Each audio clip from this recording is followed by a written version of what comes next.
स्वाति ने जैसे ही देखी कि सूर्या पर कैलाश के किसी बातों का कोई असर ही नहीं हो रहा था और स्वाति भी सूर्या की उल्टी पुल्टी बात सुनी जा रही थी, लेकिन तभी स्वाति की फोन बजी। स्वाति ने जैसे ही फोन उठाई और कुछ बोलती, तभी उधर से एक आवाज आई, बहुत हो गया स्वाति बेटा, जल्दी से अब घर आ जाओ। यह आवाज को सुनते ही स्वाति उस आवाज को पहचान गई थी।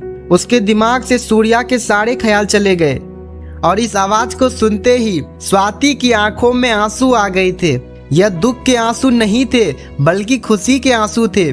मैं जल्दी ही आ जाऊंगी माँ, बस 12th का फाइनल एग्जाम खत्म हो जाने दीजिए। स्वाति ने जैसे ही कहा उधर से एक आवाज आई, बस कितना और पढ़ेगी बेटा, तू अब जल्दी से आ जा, मैंने तेरे लिए BTS से मिलने के लिए मीटिंग भी फिक्स कर दी है। स्वाति बोली, क्या सच में? हाँ बेटा। यह बोलकर उसकी माँ चुप हो गई। स्वाति बोली, माँ मैं आज ही आ रही हूँ, लेकिन उधर से उसे कोई आवाज नहीं आई। क्या हुआ माँ, बोलिए ना। बेटा वह क्या हुआ, बोलिए भी अब। स्वाति बेटी, मैं चाहती हूँ कि तुम BTS से मिलो, वह ठीक है, लेकिन बेटी जब मैं सुबह BTS से बिग हिट कंपनी में मिलने गई थी और बोली कि तुम BTS से मिलना चाहती हो, तो उन्होंने कहा कि तुम उनकी कंपनी की CEO बनो बेटा। लेकिन माँ मैं कैसे? बेटी मैंने हर मेंबर को बात करते हुए सुना था। क्या स्वाति CEO बनने के लायक है? तुम लोगों को क्या लगता है, क्या वह बिग हिट कंपनी को आगे ले जा सकेगी? हाँ, लेकिन CEO बनना तो सिर्फ टाइटल के मामले में ठीक है, लेकिन उसे नए नए चैलेंजेस फेस करना होगा। सुगा तुम्हारा क्या ख्याल है? जिन बिल्कुल सही बोल रहा है। सबसे बड़ा बात, स्वाति कितने बड़े बड़े चैलेंजेस को एक्सेप्ट करती है। सुगा तुम्हें क्या लगता है, क्या वो आर्टिस्ट को गाइड कर सकेगी? क्या वह नए म्यूजिक प्रोजेक्ट को समझ सकेगी? मुझे तो नहीं लगता। जेहॉब बिल्कुल सही बोल रहा है, क्या वो हम सबको एक साथ रख सकेगी? ओ भाई उजड़े हुए रियासत के खजूर, क्यों नहीं रख सकेगी भला? अरे भाई कम से कम अभी तो मजाक मत किया करो। अच्छा ओके ओके ओके। देखो स्वाति अगर हर चैलेंज और परीक्षा को पास कर लेगी तो फिर हम लोग उसे CEO मानेंगे, लेकिन एक बात जरूर ध्यान में रहे, यह परीक्षा 6 महीने तक चलेगी। इसमें दुख तकलीफ का उसे सामना करना पड़ेगा, लेकिन हम कर भी क्या सकते हैं, हम लोग तो मजबूर है ना। ये बिल्कुल सही बोल रहा है। अब समझ गई स्वाति बेटा ये सारी बातें? जी माँ। अच्छा माँ मैं आपसे क्लास के बाद बात करती हूँ। स्वाति और फिर स्वाति क्लास में आ गई। स्वाति तुम ठीक हो? कैलाश ने स्वाति के पास आकर कहा। उसे सच में स्वाति की चिंता हो रही थी। स्वाति ने कैलाश को देखी और मुस्कुरा दी। स्वाति के पास कैलाश खड़ा था, जिससे स्वाति को भी अच्छा महसूस हो रहा था। आखिर कोई तो था उसके साथ। हाँ यार तुम चिंता मत कर स्वाति, तुम एक बार अपना BTS से मिलने का सपना पूरा कर, कैलाश ने कहा।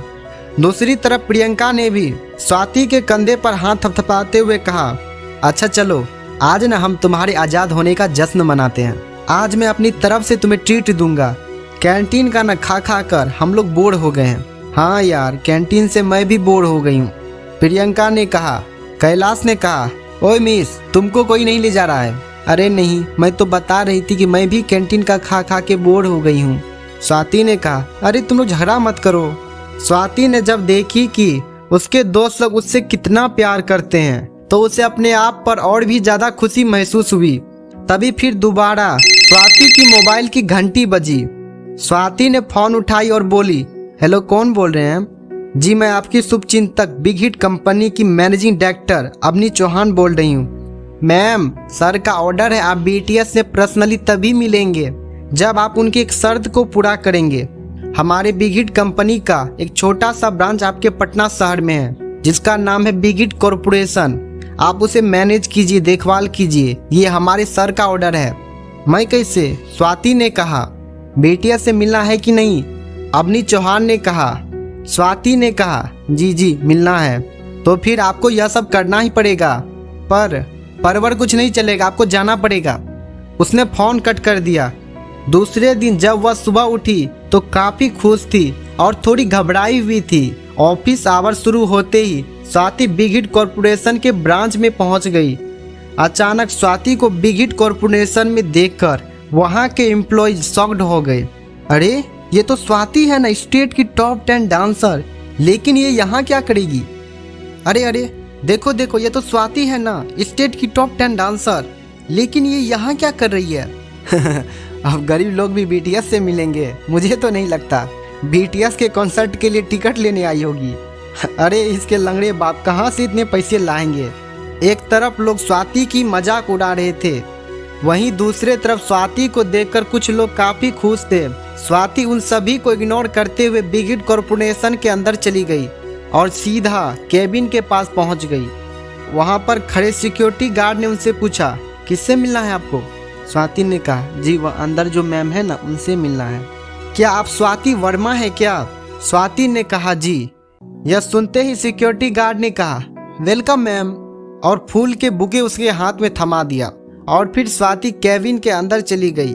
वहां बैठी तानिया मल्होत्रा ने उसे देखी और खड़ी हो गई और बोली, स्वाति मैडम, आपको आने में कोई दिक्कत तो नहीं ना हुई? स्वाति और इस तानिया मल्होत्रा के मीटिंग को देखकर बाकी के एम्प्लॉयज काफी हैरान थे, क्योंकि स्वाति जैसे गरीब लड़की जिससे ठीक से कोई बात नहीं करता था, और वहीं बिग हिट कॉरपोरेशन ब्रांच की मालकिन उसे मैडम बोल रही है और उससे अच्छे से बात कर रही है, ये भला कैसे? लोग यही सोच सोच कर हैरान थे। मिस तानिया मल्होत्रा ने सभी को बाहर जाने की अनुमति दिया और स्वाति को कहा, स्वाति मैडम जी, मैं चाहती हूँ कि आप इस बिग हिट कॉरपोरेशन की ब्रांच को संभालें। मुझे ऊपर से ऑर्डर आया है, और हाँ, ये आपके बीटीएस से पर्सनली मिलने के लिए चैलेंज का ही एक हिस्सा है। मुझे उम्मीद है कि आप इस परीक्षा को पास कर लेंगी। मैं यहाँ 5 साल से अटकी हूँ, लेकिन आज तक बीटीएस से नहीं मिल सकी। स्वाति ने कहा, मैम, अगर मुझे ये मौका मिलता है, मैं चाहूंगी कि आप भी मेरे साथ आएं। यह बात सुनते ही मिस तानिया मल्होत्रा काफी खुश हो गई थी, लेकिन तभी उसे याद आई, जब वह 5 साल से इस ब्रांच की बॉस है, उसके बावजूद भी वह बीटीएस से नहीं मिल सकी, तो स्वाति कहाँ से मिल पाएगी? उसने अपने मन ही मन में ये सारी बातें सोचने लगी। लेकिन स्वाति ने कहा, उससे पहले मेरा एक शर्त है। इस कॉरपोरेशन का पैसा कहाँ जा रहा है और कहाँ से आ रहा है, यह सब कुछ मेरे अकॉर्डिंग और मेरे अंडर में होना चाहिए। मैं ये नहीं जानती हूँ कि आपके इस डिसीजन से यह बिग हिट कॉरपोरेशन बचेगा या डूबेगा, पर मैडम जी थोड़ा संभल के ही जो कीजिएगा। दरअसल स्वाति एक बिजनेस फैमिली से ही बिलोंग करती थी, लेकिन उसके फैमिली टूटने की वजह से उसकी हालात गरीबों से भी बदतर हो गई थी और वह गरीबी की जिंदगी जी रही थी। खैर, यह गरीबी स्वाति की जिंदगी की एक परीक्षा थी या फिर उसके परिवार की टूटने के कारण, इसकी चर्चा तो हम आगे की वीडियो में करेंगे।